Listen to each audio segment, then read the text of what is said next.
열왕기하 11장 13절에서 21절 찾으신 줄 알고 저와 함께 교독하겠습니다.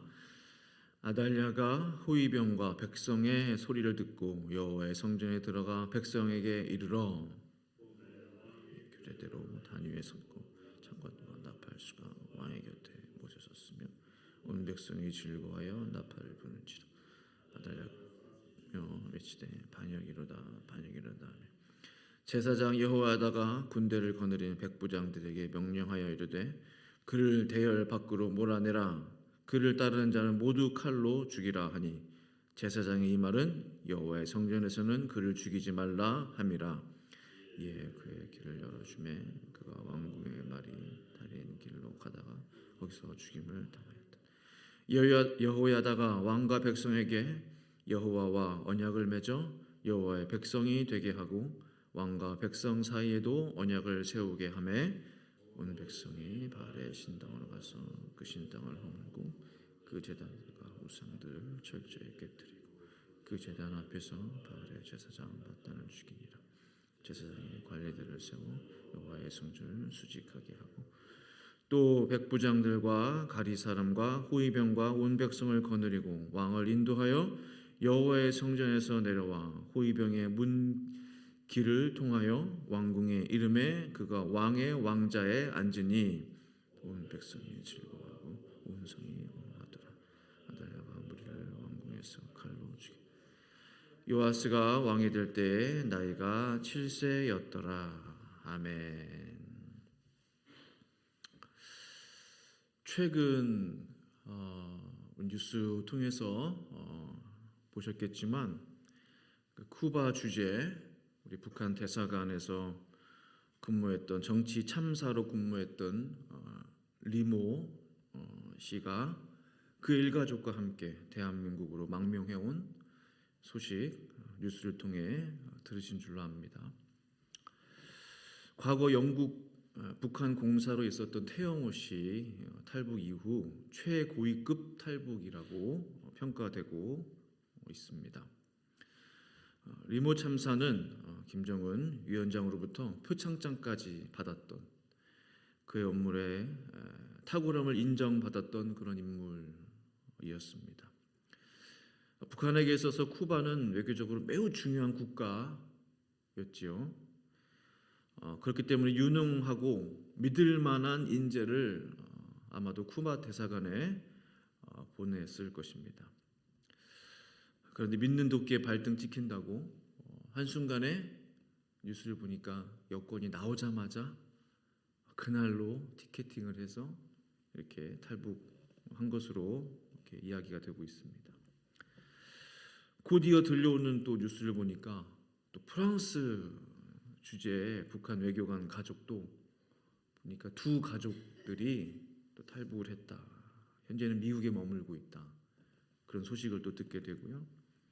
또 이어서 들린 소식이 중국에 있는 북한 외교관 가족도 또 탈북을 했다. 또 그런 소식도 들려오게 되고 세계 곳곳에서 북한 외교관들의 움직임들이 심상치가 않습니다. 연이어 탈북이 이어지고 있습니다. 많은 북한 전문가들은 말합니다.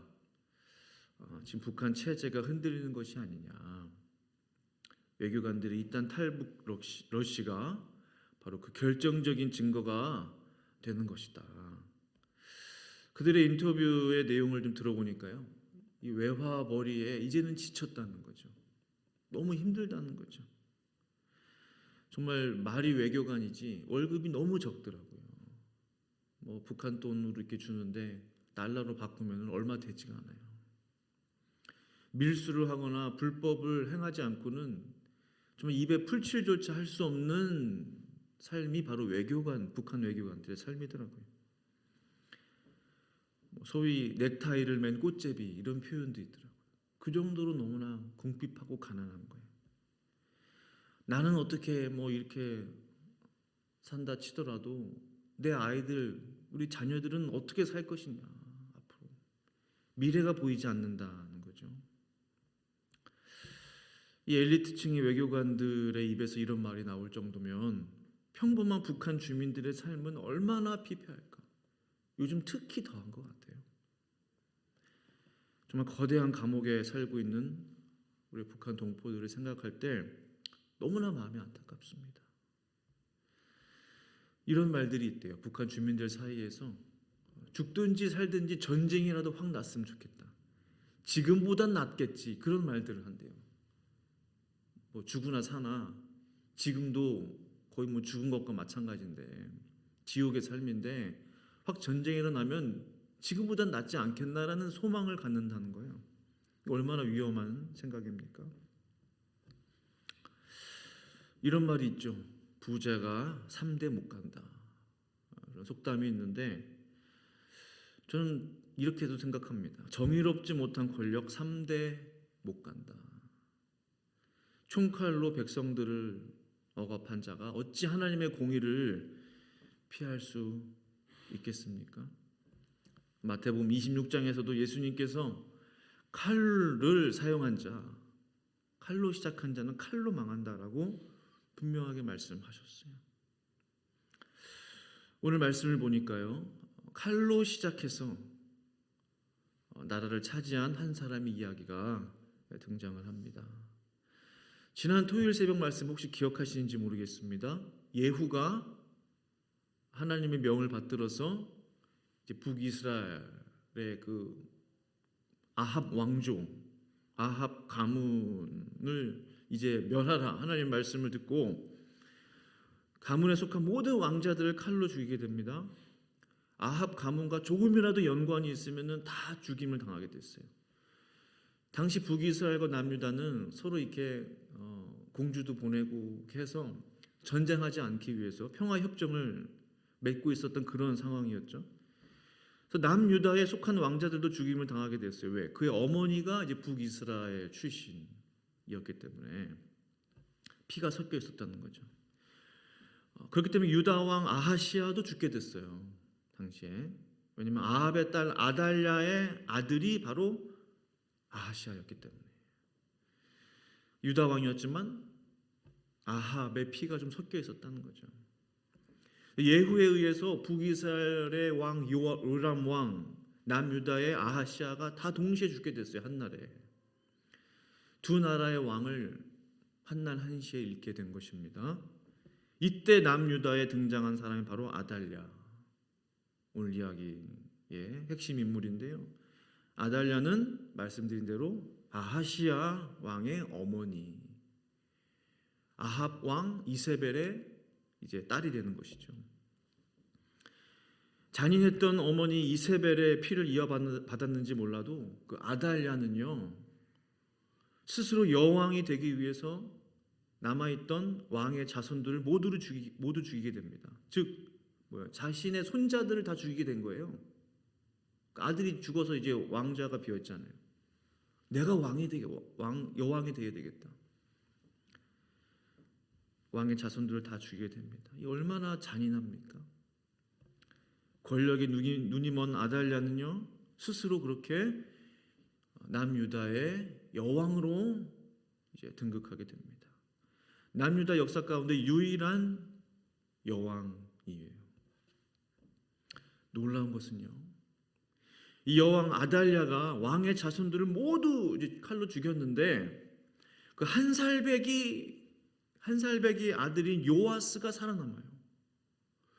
근데 분명히 그 아달랴가 이 요아스의 존재를 알았을 겁니다. 한 살 막내 있지. 걔도 죽였어야 되는데 어찌된 일인지 아하시아의 누나인 여호세바가 그 조카를 숨기게 됩니다. 그 요아스 한 살배기를. 하나님의 성전에서 무려 6년 동안 키우게 돼요. 여왕의 그 눈에 들키지 않고 발각되지 않게 몰래 숨기게 됩니다. 이것이 우연일까요? 그렇지 않죠. 어떻게 한 살배기 요아스만 살아남게 되었습니까? 아기를 들키지 않고 몰래 키우는 일 참 힘들어요. 모세 이야기 잘 알지 않습니까? 이것이 하나님의 놀라운 섭리죠. 어떤 섭리예요? 하나님께서 다윗에게 약속하셨던 그 약속을 이루시기 위해서 1살짜리 요아스를 숨기신 것입니다. 내가 내 종 다윗을 위해서 다윗 왕조에서만 왕이 나오게 하겠다. 남유다에 대해서 그런 약속을 하셨거든요. 다른 가문에서 왕이 나오지 않게 하겠다. 오직 다윗의 가문에서만 계속 왕이 나오게 하겠다. 이것이 하나님의 약속이었거든요. 다윗의 왕조는 영원하리라. 그런 약속을 하셨습니다. 즉 아달랴가 여왕이 되는 것, 남유다의 왕이 되는 것은 하나님의 뜻이 아니었어요. 전도서 11장 5절 말씀 보시면 바람의 길이 어떠함과 아기 벤 자의 태에서 뼈가 어떻게 자라는지를 내가 알지 못함 같이 만사를 성취하시는 하나님의 일을 네가 알지 못하느니라. 세상 만사를 성취하시는 하나님의 일을 우리가 알 수 없다고 했습니다. 사람들은 말하죠. 하나님에 대해서 다 알려고 합니다. 하나님에 대한 궁금증을 다 해결하려고 합니다. 그것은 절대로 불가능해요. 왜? 말씀 그대로 만사를 성취하시는 하나님의 일을 네가 절대로 알 수 없다. 한살배기 요아스를 7년간 몰래 숨어서 키운 뒤에 요아스가 이제 7살이 됐어요. 어린아이가 됐어요. 당시 성전의 제사장 여호야다 7살 된 요아스를 모든 백성 앞에 보이게 됩니다. 백성들아, 이 아기를 보시오. 아니, 저 아기가 누구냐? 이 아이를 보십시오. 7년 전에 죽임을 당한 아하시아의 왕의 아들 요아스입니다. 요시아입니다. 이 아이가 바로 유다의 왕이 되어야 마땅합니다. 라고 선포를 하게 됩니다. 열왕기하 11장 12절에 여호야다가 왕자를 인도하여 이 7살 된 요시아 인도하여 내 왕관을 씌우며, 이 그림을 상상해 보세요. 7살 아이에게 왕관을 씌우고 있는 거예요. 율법책을 주고 기름을 부어 왕으로 삼음에 무리가 박수하며 왕의 만세를 부르니라. 모든 백성들이 7살 된 그 왕을 보면서, 왕자를 보면서 우리의 왕이다 하며 박수를 치면서 모두가 기뻐했대요. 왕 만세, 유다 왕 만세를 부른 것입니다. 사람들이 무시하지 않았어요. 7살 어린 소년이라고 깔보지 않았어요. 우리의 왕이라고 기뻐하고 즐거워했어요.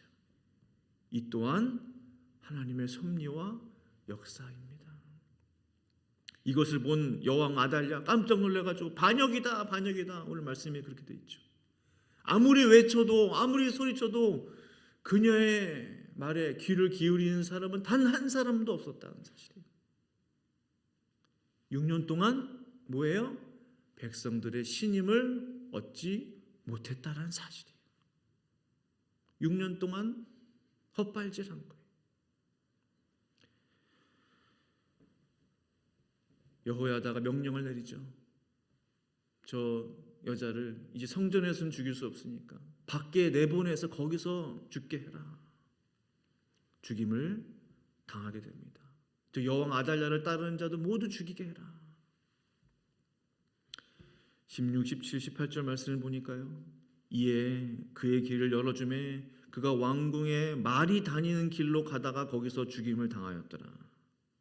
여호야다가 왕과 백성에게 여호와와 언약을 맺어 여호와의 백성이 되게 하고 왕과 백성 사이에도 언약을 세우게 하며 온 백성이 바알의 신당으로 가서 그 신당을 허물고 그 제단들과 우상들을 철저히 깨뜨리고 그 제단 앞에서 바알의 제사장 맏단을 죽이니라. 제사장이 관리들을 세워 여호와의 성전을 수직하게 하고, 여왕 아달랴는 그렇게 허무하게 죽임을 당하게 됩니다. 어린 왕과 백성들이 언약을 맺습니다. 또한 백성들과 하나님과 언약을 맺습니다. 무슨 뜻이에요? 우리는 하나님의 백성입니다. 우리 남유다는 하나님이 세우신 나라입니다. 하나님이 세우신 왕국입니다. 이제 하나님께서 우리나라를 지도하시고 통치하실 것입니다. 라는 그런 의식을, 예식을 행했다라는 것입니다. 이때 남유다 사람들이 다 기뻐했다고 그랬어요. 온 백성이 즐거워하고 온 성이 평온하더라. 요아스가 왕이 될 때 나이가 7세더라. 그렇습니다. 하나님의 말씀이 성취되는 곳에는 기쁨이 있는 거예요. 하나님의 말씀이 이루어지는 곳에는 기쁨이 넘치고 평안이 넘치고 온 성이 평온한 거예요. 말씀이 이루어지지 않을 때 고통이 따르는 거예요. 하나님의 말씀이 임하지 않을 때 내 마음에 그 걱정, 근심이 찾아오는 거예요. 하나님의 말씀은 항상 기쁨과 평안과 안식이 있는 것입니다. 말씀에 순종하지 않아 보세요. 마음이 아주 찝찝해요. 찜찜해요. 그렇지 않습니까? 저는 그래요. 뭔가 하나님의 말씀에 불순종하고 있으면 마음이 답답해요. 저는 어릴 때 초등학교 때부터 어떤 일 때문에 주일 예배를 빼먹게 됐어요. 제 마음이 얼마나 답답한지 몰라요. 아직도 기억이 나요. 시골에 어디 추석이나 이럴 때 가면은 뭐 주일 껴서 이렇게 가는데 좀 답답해서 어느 날은 혼자서 교회 간 적도 있는 것 같아요. 제 기억. 하나님의 말씀에 순종하게 되면 기쁨이 찾아오는 것이고 불순종하면 마음의 평화가 사라지게 되는 것입니다. 온 백성이 즐거워하고 온 성이 평온했어요. 왜? 하나님이 말씀하신 다윗 왕조로부터 왕이 세워져야 한다. 그 말씀이 이 어린 7살 된 요시야 왕을 통해서 성취되었거든요. 또한 모든 우상들이 다 깨트려졌거든요. 그렇습니다. 하나님께서 한 번 약속하신 것은 반드시 이루시고야 마시는 정말 성취하시는 하나님, 이를 이루시는 하나님이신 것을 믿습니다. 다윗에게 약속하신 그 신실하신 하나님, 언약을 맺기 원하시는 그 하나님, 오늘 우리에게도 나에게도 약속하신 그 말씀대로 약속대로 성취될 수 있기를 간절히 축원합니다. 하나님의 말씀이 성취되는 곳에 온 나라와 백성들에게 기쁨과 평화가 임했듯이 오늘 이 시간 우리에게도 하나님의 말씀이 성취됨으로 성도님의 마음 가운데 기쁨과 평화가 넘칠 수 있기를 간절히 축원합니다. 함께 기도하시겠습니다. 걸어가신 아버지 하나님 감사합니다. 찬양합니다. 하나님이 한번 말씀하신 그 말씀, 그 약속 반드시 이루어야 마시는, 한번 하나님의 입에서 선포된 말씀은 반드시 성취되고야 마는 성취하신 하나님, 이를 이루시는 그 하나님을 이 시간 찬양합니다. 하나님의 말씀이 성취될 때 그곳에 평화가 있습니다. 주의 말씀이 이루어질 때 그곳에 화평이 넘칩니다. 그곳이 평온합니다. 안식이 이루어집니다. 기쁨이 넘칩니다. 하나님, 오늘 나에게 주신 그 말씀 성취될 때, 이루어질 때에 우리의 마음 가운데 평화와 기쁨이 넘치게 하여 주시옵소서. 말씀하옵소서. 깨닫게 하여 주시옵소서. 주의 뜻대로 이루어 주시옵소서. 감사를 드리고 예수님의 이름으로 간절히 기도합니다. 아멘.